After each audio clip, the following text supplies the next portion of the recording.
And if the clerk doesn't, or Alyssa, doesn't mind going through the roll and telling us all who's here, we'd appreciate it. Adams. Anani. Valorant. Brody. Present. Farrow. Here. Flynn. Here. Hoey. Here.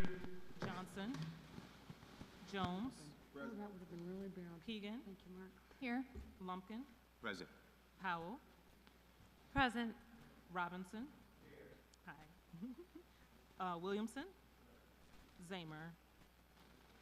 13 present, 2 absent. We are also joined by Council President Kelly Kimbrough, Research Council Robert Winter, Corporation Counsel Robert McGee, Junior Policy Analyst Alyssa Kamara, Junior Legislative Aide Carly Johnson, and myself, Shaniqua Jackson, City Clerk.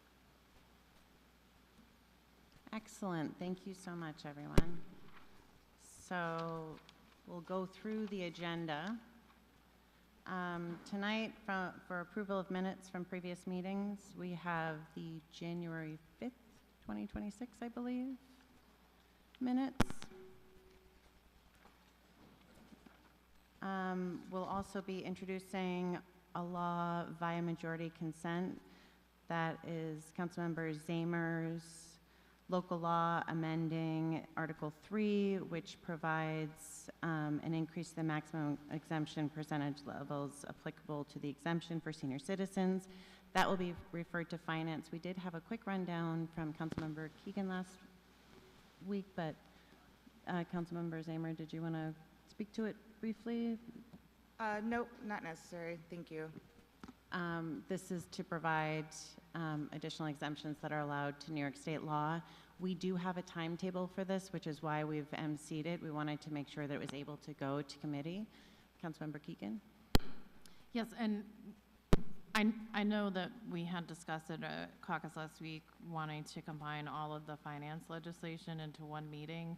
However, given the timing of this, we've proceeded to schedule a meeting for the 29th so that it can be voted on the 2nd, so it has time to age and be signed into law by the mayor by March 1st. That may mean that we have to have a second finance meeting to discuss the other things that are coming onto the docket for the committee, because we just simply have not heard back from the mayor's office or the auditor's office on those staffing bills. And they may not be available on that date. But I just wanted everyone to understand, and also for those offices to understand why we're proceeding with that meeting on the 29th no matter what. Thanks. Excellent. I appreciate the clarification, and we will, finance loves to meet, so. Next, in resolutions introduced, we have from Councilmember Zamer a resolution of the Common Council affirming its commitment to sustainability through the reduction of paper for its meetings. That will be a pass, I believe, and if council members who are interested in co-sponsoring can put their hands up. Okay. Still say co-sponsor at the end. I just wanted to see if it was an all play. Next, we have from me a resolution confirming the appointment of Miriam Dixon as Commissioner of Administrative Services. That will go to Council Operations and Ethics. For everyone's awareness, we are looking to schedule a meeting after the next caucus. And the hope with that is that any members, because this is a confirmation, any members that are not on that committee that want to remain, you're already here, so you can just stay and ask any questions. That's still in the process of scheduling, so that is not something that's necessarily firm. Next, also from me, a resolution approving a transfer of budgeted funds that will change the authorized positions in the 2026 budget, which will affect the salary rate or total. That will go to finance. Next, Farrell, resolution approving the transfer budgeted funds in the 2026 budget, which will affect the salary rate and salary total, also finance. Then from Councilmember Flynn, a resolution honoring the life and legacy of Molly Finney Larson, Molly Quinn Duffy, and James William Larson, and renaming a portion of Sycamore Street in their honor. That will go to general services. That was already passed through in the last council, but we have to go through the process again, which is fine. The family wasn't quite ready for it yet, so it's a great opportunity to talk about them again. We will also have a resolution introduced via majority consent. Farrell, a resolution from the council approving the transfer of budgeted funds, and will change the authorized positions in the 2026 budget, which will affect a salary rate or salary total. That will go to finance. That is, as people may remember from Caucus, that is something that's requested by the auditor. We're emceeing it so that it can be taken with the other salary changes, so we can kind of deal with them all together as a finance committee. Normally, that's not something that we would MC. We would just allow it to be introduced in the normal way. So that is all of that's the agenda for tonight. Does anybody have anything they'd like to discuss? Councilmember Flynn? I just want to speak for the record that Councilmember Judy Rochette did send an email about the resolution in reference to the Larson family, but I did speak to Jimmy, the son, and he was fine with the way it was written, and so we're going to keep it as is, because I'm sure Judy's listening. Hi, Judy. Well, we always appreciate former Councilmember Shay's input and her diligence, and also appreciate your diligence in checking into it. Anything else that anyone has? Now for new council members, now is a great opportunity. If you have questions, anything like that, we can certainly answer them. If not, we can wait a few minutes until 7 o'clock and people can stretch their legs and all of those good things. Looks like we get to stretch our legs. As time progresses and we have more of an agenda, a lot of times we'll be bumping right up into the meeting time, but we have a lot of busy lives, so we should take a minute whenever we can get it. We'll be back for the meeting.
Before our meeting begins,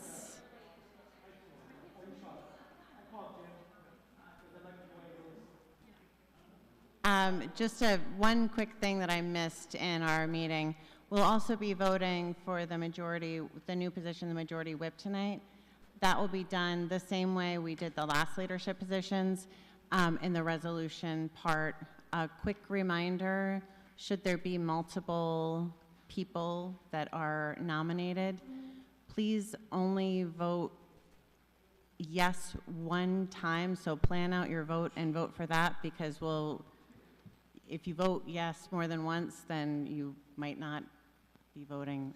Bobby can probably. Right, just the way that they happened last time we had elections. If there's more than one person running for the position and the first person receives a majority of the votes, that's going to be the only vote that happens. That person's going to receive the position. So make sure you decide ahead of time, once we know who nominees are, who you're voting for, and only vote yes once to make sure that someone gets a majority. That was it. Thank you.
All right.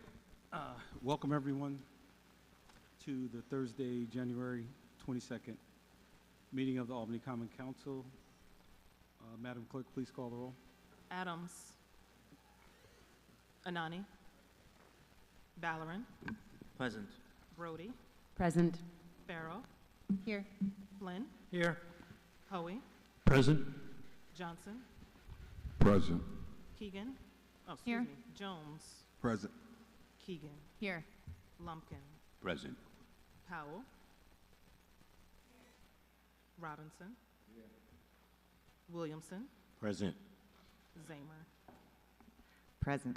14 present, 1 absent. Thank you. Will everyone please rise with me for the Pledge of Allegiance, followed by a moment of silence? I pledge allegiance to the flag Of the United States of America, to the republic for which it stands, one nation, under God, indivisible, with liberty and justice for all.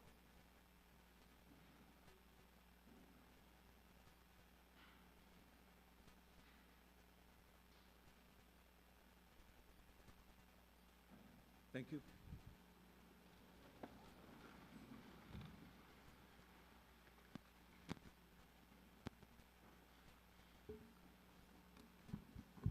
Okay, we don't have any public hearings slated for this evening, so we'll move on to our public comment period. It's a period for the public to come and comment. You have 5 minutes to speak on any topic you so desire. Once you're seated, you have the 5 minutes. We'll need your address, your name and address before speaking. And just be informed that this portion of the meeting, council members can't engage. It's not a back and forth. We're receiving information and comment from you all at this point in time. If members want to reply later in the meeting during our miscellaneous portion, they can do so then. With that, Madam Clerk. Our first speaker is Beverly Lyons.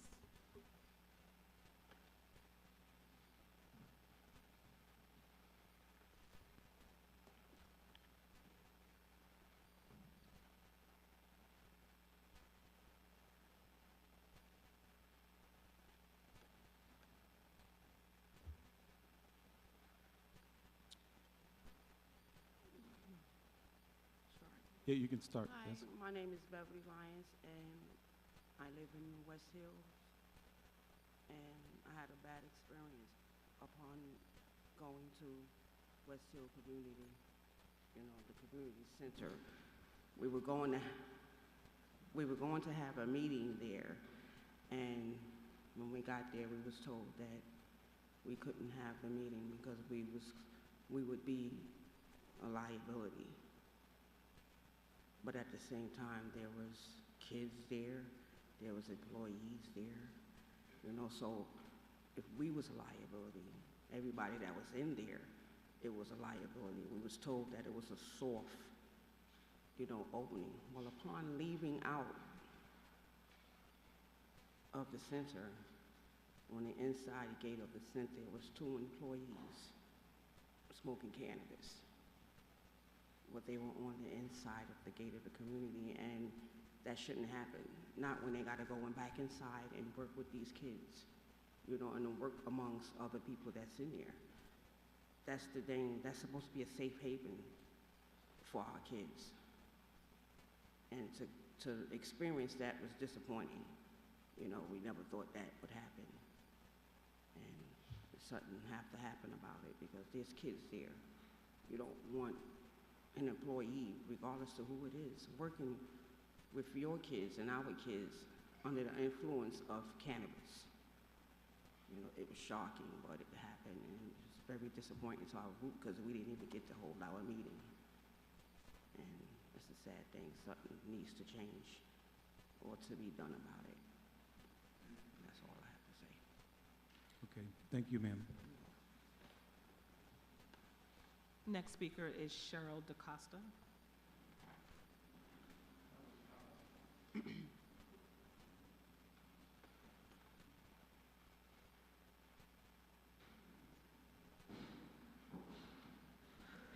Really heavy doors and gates around here. Hello, I'm Cheryl DaCosta. I live in the West Hill neighborhood. And first of all, I would like to welcome the Honorable Mr. Mark Robinson as our new council member. And I'd also like to welcome any other new council members here and say I look forward to seeing what you all can do for us, for all of us in the city. I also wanted to, along with Beverly, who just spoke, and the other ladies, I'm also a member of the West Hill Neighborhood Association, and we did have a meeting scheduled. This is my first encounter with the Albany West Community Center, new place, and it was quite disappointing to be turned away from a scheduled meeting. Anyway, finally, I want to talk about ICE. It's alarming what's happening in our nation, and it's also alarming what's happening in our neighborhoods. In the West Hill community, you probably may be aware that we have a very high population of new immigrants and also of people of color. And I think that those are the two communities that really stand out the most and that are really, under attack, but really it feels as though we all are. I mean, I know that ICE has a job to do, but I don't think that job should be terrorizing our neighbors and snatching children off of the streets like what has happened in this neighborhood, in West Hill. We have had children on their way to school taken off the streets by ICE agents. And I just want to say, as a sanctuary city in a sanctuary state, we're looking at increased funding in the ICE budget, and we need to think about it. We should have been thinking about it a long time ago. How can we all work together? How can the Common Council work with the mayor's administration? How can we work with different neighborhood groups and with different groups of community members who are doing what they can to try and alert people, I guess. But also, something has to change. And that's all I have to say. Thank you. Thank you, ma'am. Next speaker is Dawn Hewitt.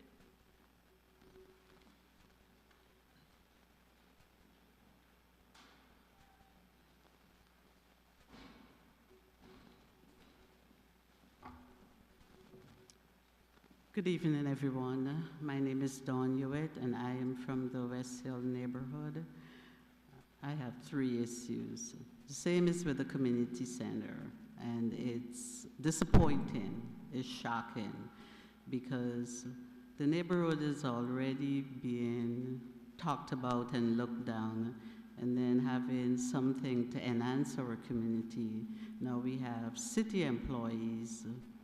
I saw it. I walked past them. It's right, this is the fence and this is the sidewalk, so there is no way that you can miss these 2 young men who were smoking, and then our kids have to go back in there.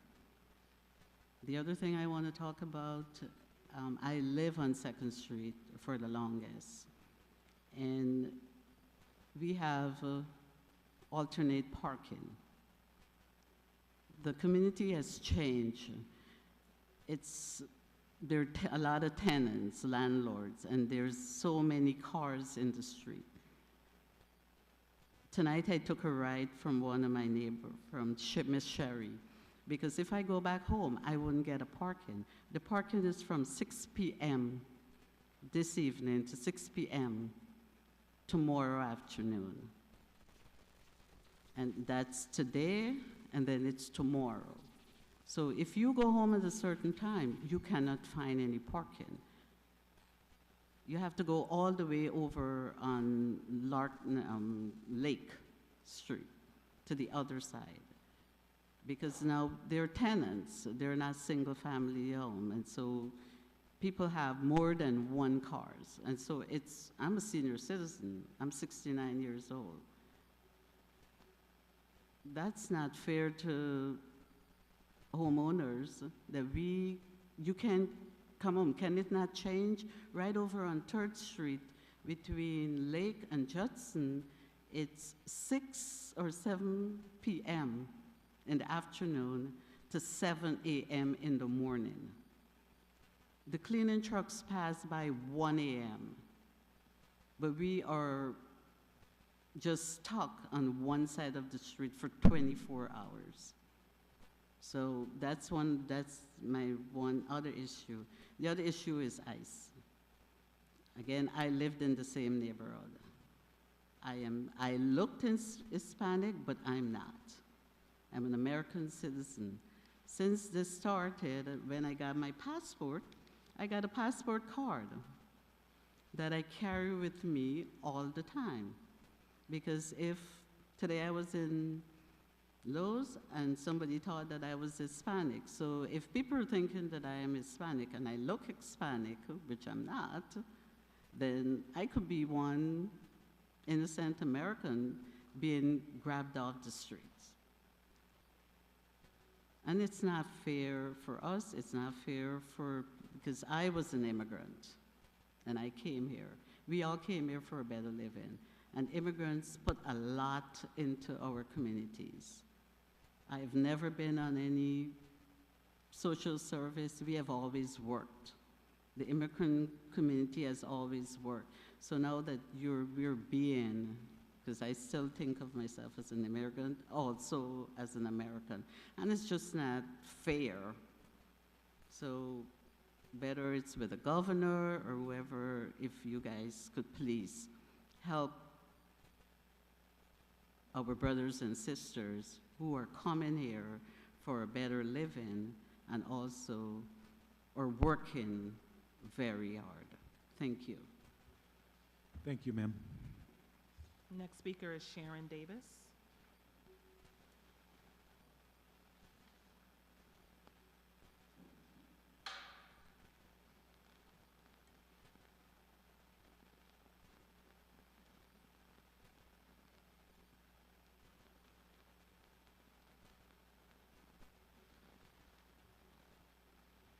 Good evening. My name is Sharon Davis, and I'm the Vice President of the West Hill Neighborhood Association. I'm here because we were turned away. We were actually turned away from the community center.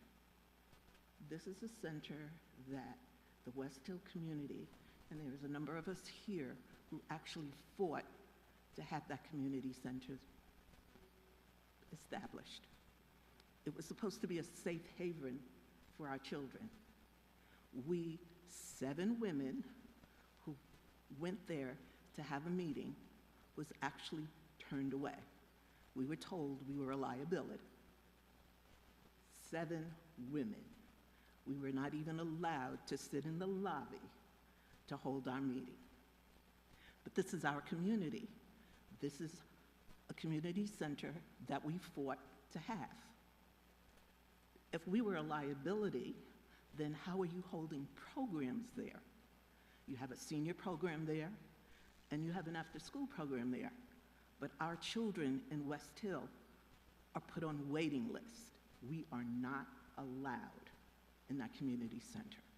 Now tell me that that's right. This is something that we, again, fought to have for not only our seniors, but also a safe haven for our children, and it's not. Again, we were 7 women who asked to hold a meeting there. We were told prior to this that we would actually have a meeting room. But when we made the phone call, we were asked, did we want to rent a room? Rent a room? Explain that to me. Again, where was that money supposed to go? Who's going to collect it? And if we were a liability then, when were we not going to be a liability? So what I'm asking is the fact that we as West Hill people, I think we need an apology. It was 7 women who actually asked to sit in a space. I mean, if you couldn't give us a room, there's the lobby. Why couldn't we just sit in the lobby and hold our meeting? But again, we were turned away. And what makes that right?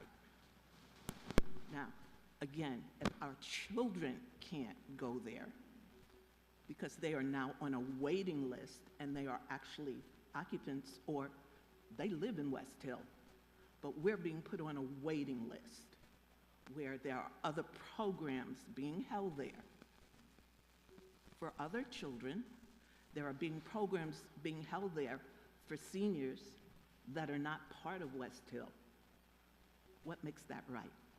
Again, we fought very hard. We sat in a lot of meetings to make sure that that community center was there and that we had the programs that our children and our seniors and the community could be involved in. But we're being turned away. Thank you. Thank you, ma'am. Our next speaker is Shaquana Lewis.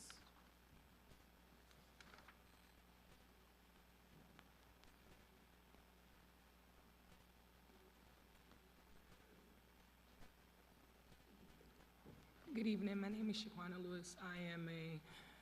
I'm coming from DGS, City of Albany sanitation driver. I am originally an A driver, but right now I'm utilizing my B license. I personally like the job at DGS. I have absolutely no problems with, you want to say this building have at least a rate of 1,000 employees or more. I have a problem with only one person, and it seems to me that this person has a problem with me, because I actually don't have a problem with this person. And the person in reference is the labor relation manager, Kathy Igo. I really don't know where to start because I literally went out for surgery that was causing me a lot of life hurting pain that I've been struggling with for over 2 years. Somehow in that time that I was out in a 90-day period, my FMLA was never approved. It was approved upon the surgery because papers were given upon the surgery. It was a planned surgery. But within that time, literally 4 doctor letters were sent to her. One was picked up by a supervisor, which I believe at that time he was a captain. All these papers went missing. I returned back to work January 10th. My FMLA was approved January 5th of 2005. The problem with that is I have a mental health child that looks up to me to take care of her. I don't receive any public assistance, SSI, nothing of that sort. This situation caused me to not only go through a financial hardship, but it caused me to move. It was never even an apology from this woman at all. It was never no compassion from her. Later, right around the time I returned, I had a death in the family, ended up taking a leave of absence for 5 days after that, asked her for a paid leave of absence. She called me with the commissioner, Sergio, on the phone. She told me, hey, this leave of absence is, we're gonna approve it. Then I was never paid for it. The hostile work retaliation that she is giving off to me is not just to me. This is to every minority that works at sanitation. People are fearful to come here based off of the retaliation. I myself will be at sanitation for 3 years as of September 21st. I grieved her for my FMLA back in August. I was written up 30 days after having an actual accident. Cameras are being used for disciplinary instead of training and prevention of accidents. I don't even think DOT allows that. Every vehicle down here is a DOT regulated truck. DOT does not allow you to get suspended for things that you were not trained or trained to be prevented of. In fact, that's gonna cause even more drivers to get in accidents because if we're only suspended and we're never brought back to the accident to see the error, to fix that error, to acknowledge the error, how do you know where the error started? How do you know who caused the accident? Another problem that I have with her position is there's no such thing as a disciplinary section in any building being ran by one person. Even the president can't just make a decision without the House of Representatives. I've never heard of a woman put in a position by a commissioner, not one she was hired in, not one she qualified for, just because I wanted to put you there, and none of her work is being overlooked. So it's just like, I could just not like Miss Lewis and just suspend her 3 times in a month, which she's tried to do. So how do you go from an outstanding record, a perfect attendance, to getting suspended 3 times in a month for just all sorts of different reasons, anything I can get you on? She's running hearings without explaining the actual reason of the misconduct.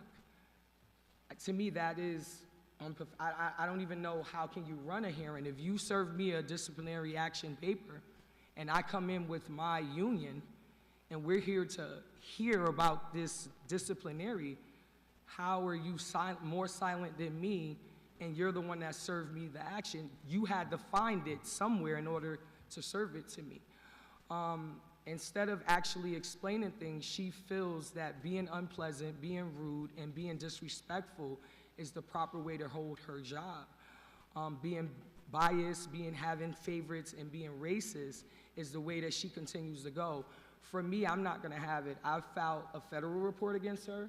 I've filed a city EEO report against her and a state one. And every hearing that I have, I'm fighting her on every hearing. But I come to the council now to aware you guys that this is the woman that's bringing down DGS. You're not gonna get a crowd full of people in here because people got things to lose.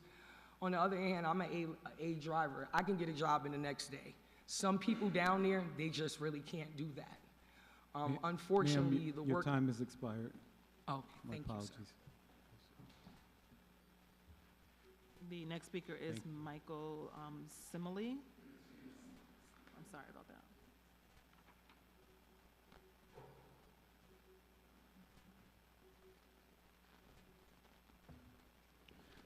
How are we doing? I'm Michael Simonelli. I've been a resident of the city of Albany for about 3 years now. I've moved here from Long Island. I'm also an employee over at DGS as well. My complaint is similar to pretty much Mrs. Lewis about Kathy Igor. Pretty much, I've been there, like I said, for about almost 3 years now. Where it'll come up to April, I'll be there about 3 years. Obviously, I understand, everybody has lives after the job and everything like that, and things do happen. I mean, there have been times I've been late, but I've had doctor's notes that I've handed in, and none of them has gotten in. And like Ms. Lewis has mentioned before, pretty much previously, paperwork has been missing. Also, the other thing, my issue is pretty much the discrimination. I feel personally I've been targeted because at the time I've had my CDL, I went to CDL school, I got my license through the city, where they paid for it at TGS. And pretty much what I was obtaining the labor position at the time. I didn't have a driver position. I've recently got the driver position in March of 25. But I was still a laborer prior before that. Because according to DOT, pretty much, you have to obtain the driver position in order to have a random drug test. And they randomly gave me one where there was also a couple of my colleagues that gone to the driver's school, which is CDL school, and they were also as laborers as well, but they'd never been randomly drug tested. But since I know federally, you have to obtain the position first in order to get randomed. I got randomed when I was a laborer and I denied it. So even though I denied it at the place and I was reading it over my phone when I was at the drug access place, I denied it. To them, it came up as a negative, and I wound up losing my license. I didn't even have my license within probably like a month. Prior to that, I wound up going through a program to get my license back in order to do the right steps, whatever, so I can get back to work. Kathy also was in charge of pretty much going through this program, which is called Clearinghouse, where you go through the steps into getting your license back. I've completed everything, and on her end, into her job, she has not completed my status, where even though it's clear for me to drive, my status is not clear where everything's completed, where she's supposed to be doing that. Also, like I said, I've been late a couple times, but I've had proof that for reasons of it. She suspended me a couple times where personally, pretty much I've been suspended every time before holidays, where it screwed me over because My kids don't live with me. Like I said, people have stuff outside of the job. But every time when there was an issue and I had a hearing, and I've asked just for her to look up in a book or some kind of policy or even a pamphlet of the handbook to just kind of read over to me so I see that, the stuff that she's saying to me, where, oh, I'm going to suspend you, for example, she said, I'm going to suspend you for 2 weeks. So I was out for 20 days from Christmas till past New Year's. That affected me heavily. And ever since that was going on, it's messed up me with rent, it's messed up with me with my bills and all the other stuff. And the other thing is, because since the fact that I had the denial prior to what I was talking about with my license, I've been targeted about getting drug tested, pretty much. I've had about 10 drug tests. And they say that at DGS that it's random through an algorithm. But me and another employee are always picked at the same time within a year. So for me, if it was random, then why would I be getting picked with the same employee that I've been going with all the time for the past 10 times within this year? So like I was saying, the reason why I'm bringing this up is I feel like I'm being targeted, and also, she only specifically does this with African-American, pretty much, employees at the place. Because there's employees that's been there for years, and they're late every day, and not one person that's been late every day gets suspended of a different color. So this is a big issue that I'd like to bring up. I'm not afraid to sit there and come up in front and tell everybody about it, because something needs to be changed. Because like I said, for the 3 years I've been here, I love this. I love the job. Job's great. It's got great benefits and everything. But it's just the fact that it's a hostile environment she creates, and this uncomfortableness that the employees have to have where they're walking on eggshells. It shouldn't be, especially when in the sanitation department where we wake up at 4 o'clock in the morning. We're throwing everybody's trash out. We're dealing with a lot of hazards and all that other stuff, whatever. It's going to be tough sometimes to wake up in the morning, to get there on time, whatever. Because people get in accidents. The train track is right there. Sometimes the train comes by. And we got to wait for like 15 minutes for the train to go past once we get to DGS department. But we get penalized for it. So there's one thing we're trying to work on with the union is, because they have like a 10-minute grace period where we get supposed to be there at 3:53. And 4 o'clock's the deadline, where we're trying to work on getting that, whereas if it's passed, you have a 10-minute grace period Your after 4 o'clock. time is up, sir. Thank you. Thank you. Okay, with that, he was our last public comment speaker, so public comment is now closed. Okay, moving on, Ms. Farrell, to approval of minutes from a previous meeting. Thank you, Mr. President. I offer the January 5th, 2026 minutes for approval. Second. All those in favor? Aye. Motion passes. Minutes pass. Okay, moving on to consideration of local laws. Ms. Zamer? Thank you, Mr. President.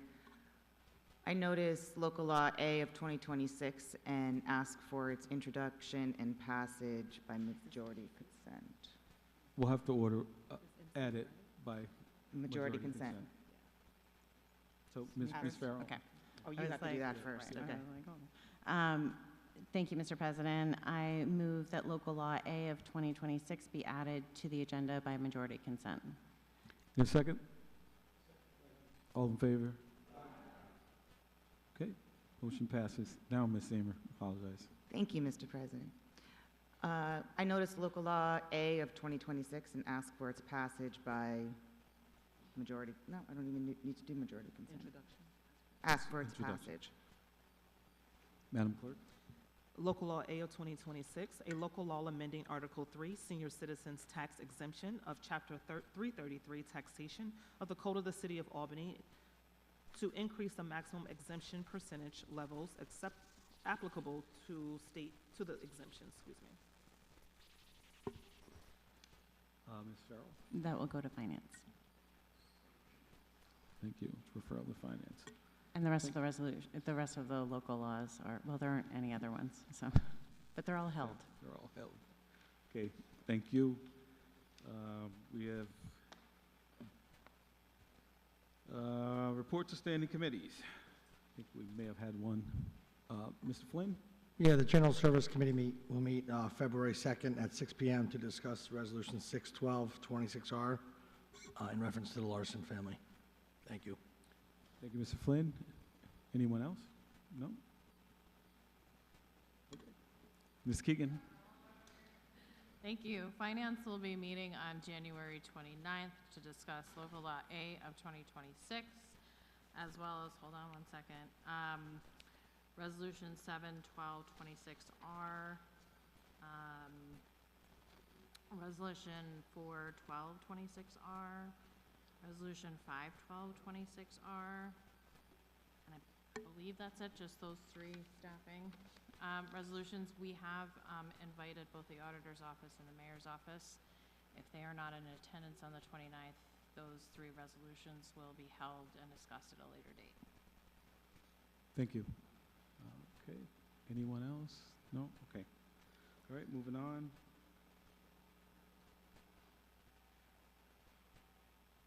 To consideration of resolutions. Who's my first? Ms. Zamer. Thank you, Mr. President. I noticed Resolution 2.12.26R and ask for its passage. Thank you, Madam Clerk. A resolution of the Common Council affirming its commitment to sustainability through the reduction of paper for its meetings. Any discussion? Ms. Zamer. Thank you, Mr. President. Just to be clear, there's nothing binding about this resolution, obviously. It's not a law, but it's sort of a strong, shows a strong commitment by this body to try to lessen the amount of paper we use. I want to thank our legislative aide, Carly Johnson, for working on this and bringing this to my attention, the fact that our staff prints out hundreds of sheets of paper every week, materials that we all have readily available to us in our email. So hopefully we can all, including myself, do better at trying to lessen the burden of how much paper is printed in this office, and we can try to set an example to the city about our commitment to environmental sustainability and lowering our paper usage. Thank you. Any further discussion? No. Madam Clerk? Okay, Anani? Ballerin? Yes, co-sponsor, please. Brody? Yes. Farrow? Yes, co-sponsor, please. Flynn? Yes, co-sponsor. Hoey? Yes. Johnson? Yes. Jones? Yes. Keegan? Yes, co-sponsor, please. Lumpkin? Yes, co-sponsor. Powell? Yes, co-sponsor, please. Robinson? Yes, co-sponsor, please. Williamson? Yes, co-sponsors, please. Zamer? Yes. 14 in the affirmative. Motion passes.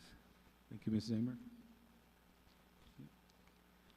Okay, moving right along. Ms. Farrell. Thank you, Mr. President. I notice Resolution 31226R and ask for its introduction. A resolution of the Common Council confirming the appointment of Miriam Dixon as the Commissioner of Administrative Services. Thank you. That will go Old to, habits die hard. Ms. Farrell. that will go to Council Operations and Ethics. Thank you. All right. Ms. Farrell, again. Thank you, Mr. President. I notice Resolution 41226R and ask for its introduction. Madam Clerk. A resolution of the Common Council approving a transfer of budgeted funds in the 2026 city budget, which will affect a salary rate or salary total. Ms. Farrell. That will go to Finance. Thank you. Ms. Farrell, yet again. Thank you, Mr. President. I notice Resolution 51226R and ask for its introduction. Madam Clerk, please. A resolution of the Common Council approving a transfer of budgeted funds and a change in the authorized positions included in the 2026 city budget, which will affect a salary rate or salary total. Ms. Farrell. That will go to Finance. Okay. All right, moving right along. Mr. Flynn. Thank you, Mr. President. I notice Resolution 61226R and ask for its introduction. Madam Clerk, please. A resolution honoring the life and legacy of Molly Finney Larson, Molly Quinn Duffy, and James William Larson, and renaming a portion of Sycamore Street in their honor. Ms. Farrell? That will go to General Services. Thank you. Back to Ms. Farrell. Thank you, Mr. President. I would like to add Resolution 71226R to the agenda by majority consent. Second. All those in favor, say aye. Aye. Okay, motion passes. Ms. Farrell? Thank you, Mr. President. I notice Resolution 71226R and ask for its introduction. Madam Clerk, please. A resolution of the Common Council approving a transfer of budgeted funds and a change in the authorized positions included in the 2026 city budget, which will affect a salary rate or salary total. Ms. Farrell? That will go to Finance. Thank you. Yep. So, okay, with that, it's the end of our resolutions in the agenda. We'll move on to the majority whip consideration nominations. So with that, I will open nominations for Ms. Farrell. I nominate Owusu Anane for the majority whip position. Second. Okay. All right, so any other nominations? None? Okay, seeing none, nominations are closed. All right. So, yeah, right, so with that, since there's only one person, we can do a voice vote for it. You want to say something? You actually should. You should say something. No, just want to thank my colleagues and just also congratulate all the new council members and thank my colleagues for the vote of confidence. I look forward to working with all my colleagues to really make sure that our voices are heard, not just in City Hall, but all across the city. And particularly when it comes to legislative priorities, making sure that we're working with the administration as well. I've been on council for the past 8 years, going to my 9th year, and I think that with my experience and with the description of this position, I think it really fits well. So I just want to thank my colleagues again for the vote of confidence. I look forward to working with everyone. Thank you. Thank you, Mr. Anani. So with that, by voice vote, aye. Aye. Aye. Aye. Aye, aye, aye. I think that's okay. All right. So with that, congratulations. The motion passes.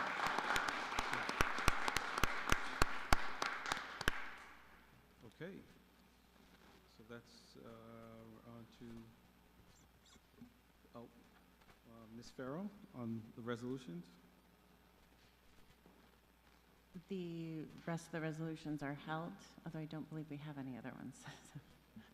Okay. All right. No additional public comment. We're into miscellaneous. We'll go Mr. Flynn and then Mr. Johnson. Yeah. I just want to mention, I'm glad the lady talked about parking regulations because the last few Sundays I've refereed basketball at House of Hoods on First Street. And Jamel Hood always says to me, why is there no parking on the one side? And I said, well, I'll look into it. And I emailed Parking Authority, got no answer. So I really think we need to do better on signs and times. I think we need a commission or a committee to look at the city as a whole when it comes to our parking regulations. A lot of the signs are faded. They're not up to date. Like the lady said, 24 hours. Why do you need 24 hours? If it's because the garbage is getting picked up, maybe, 12 to 4 or whatever. I just think we just need to listen to her comments and do something with the parking going forward. Thank you. Thank you, Mr. Flynn. Mr. Johnson. Thank you, Mr. President. As I said at the last meeting, I think that it's important for us to respond to people who come down and speak during the public speaking period. And two of the things that I was going to mention, both of them were mentioned tonight. which is ICE. This is something that I'm watching up close and personal because some of the things that are happening are affecting my students. I got a phone call today, and well, I didn't get a phone call, I got texts today, and very strong texts about their opinion, and we're looking for our body to take a stance, to make a statement, to help them organize. And, you know, I just told her, you know, I was watching, and I just say, when they come in here and they bring it to our attention, they're looking for us to make a response. And as far as the other thing that I wanted to talk about was parking, because on a lot of the streets in the Second Ward, people are moving their cars, and the street sweeper is not coming through. And I think it's just a time for us to take a look at the hours, because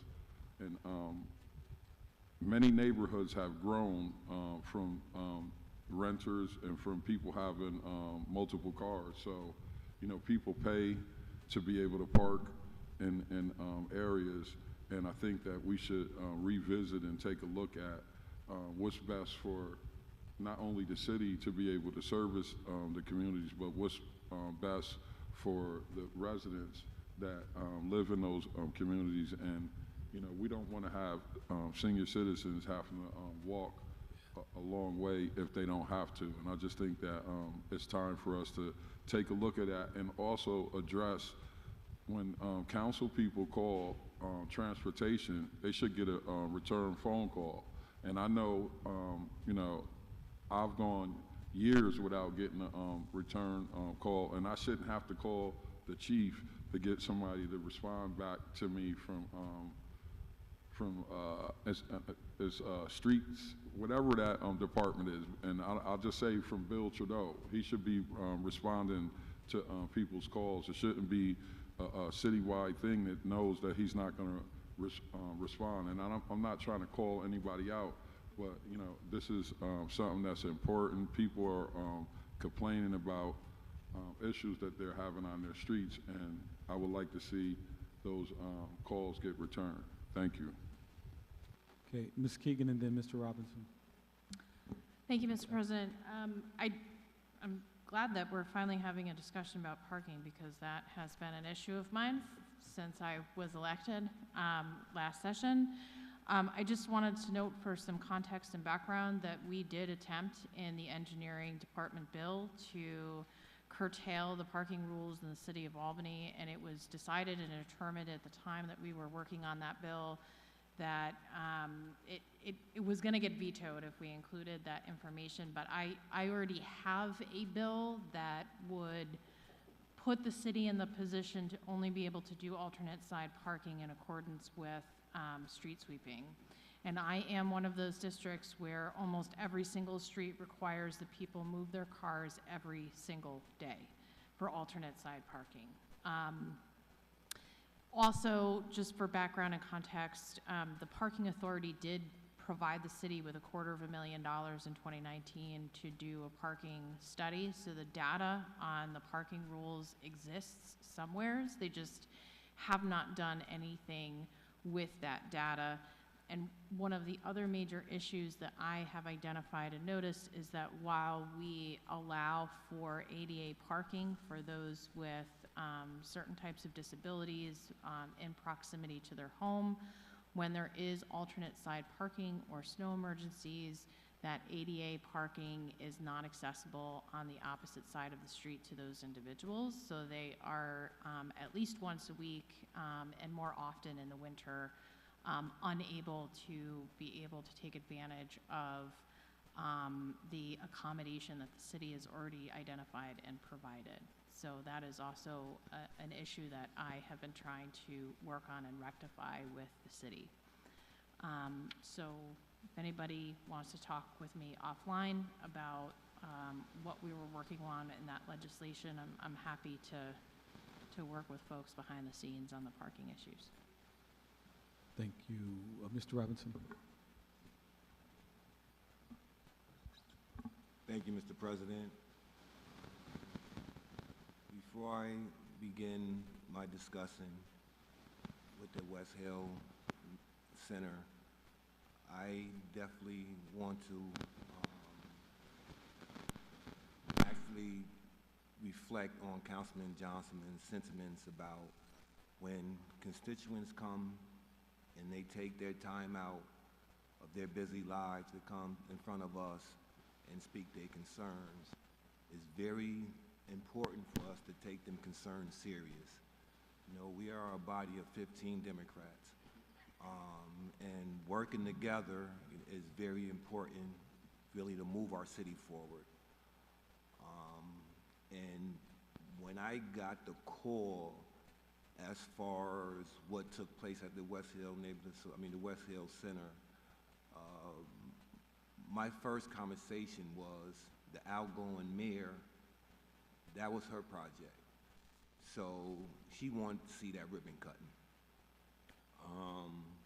As far as the programs, as far as the staff, wasn't no new programs introduced, wasn't no new staff introduced. They just moved staff from one part of Parks and Recreation to get them there to get that center open. There's a lot to do. It's a blessing that we do have a center.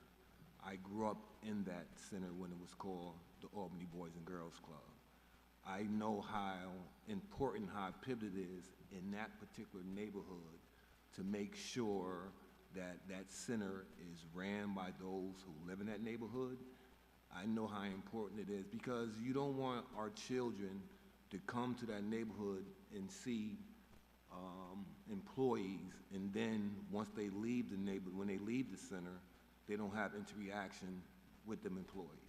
You know, when I was young and I was at the center, I knew Mr. DeLittle. I knew, the staff there. So not only did I see them in the Boys Club, I seen them when the Boys Club hours was closed. So when you have people that's from that neighborhood, employed within that center, the results from child development and, and building character is, it will happen. So yeah, we would definitely keep an eye on the programming. We would definitely keep an eye on the growth of the center. Is very important. Like the residents said, they said and they fought hard for this to happen. And first of all, I'd like to apologize, for the city, to the neighborhood, because yeah, we could do better. That center was open prematurely, but that's then. But we as a body, we have to make sure that we hold the incoming commissioner accountable. We got to make sure that we visit that center frequently. We got to make sure that, the staff there know who we are and know that we represent the city as a whole. And also, I'd like to address, there was a shooting, right, on 2nd and Judson a couple days ago. I didn't know about it until I seen it on the news. And I don't think that's right. I think that when there's anything that's dealing with violence or shooting, the chief of police need to call the council person of that area immediately. Because the community is looking for, first of all, it's not right for me to turn on the nose and see that as a shooting in the district that I represent. We need to have the conversation with the chief of police just to make sure that when things like take place like that in our districts, that we are notified immediately. And when press conferences, we are notified, we need to be there. Because we have a constituency that voted for us to represent their best interests. So when there's a shooting and then the news people come and then there's nothing, everything else is pushed under the rug, it's like a norm. And that's not right. In order for you to address violence, you have to put the people in front of the cameras who know the neighborhood. And like I say, just moving forward, I think that, we really need to have the chief of police understand that we are represented, we are elected for a reason. And whenever violence takes place in our community, in the neighborhood that we represent, we need to have a phone call We need to have a sit-down. We need to know, what happened, where we go from here, and how can we address this issue in public. And like I say, when someone who represents the community is in front of the cameras and telling the community that we can do better, I think the impact to combat violence in our communities will be at a softer pitch than what it is right now. Thank you, Mr. Robinson. Mr. Holy. Yeah, thank you, Mr. President. I got notified today, I got a poster, and I just forwarded on to Common Council and to Shaniqua to share with everybody. There's going to be a protest tomorrow at West Capitol Park at 4 o'clock about ICE. It's ICE out of Albany. They say bring your posters, banners, voices, support, join us as we stand against deportation and separation of families. And apparently there's 2 Albany school district children that were picked up in their parents. So this is why the citywide PTA put out this poster. So I just want to let everybody know. Thank you. Anyone else? And so, Mr. Hoey, as our public safety chair, I would ask that you get follow up with Chief I will, Caucus and I was and notified Ms. of this. Kraft to get her to recreate that list because we all received. And that's what it might be, that he wasn't on the list, because I know it went out to the council, but maybe Megan doesn't realize that there's been changes. There's new members, yeah. And I'll take care of that, I promise you all tonight. Okay, thank you. Ms. Farrell? Motion to adjourn. Second. All in favor? Aye. Motion.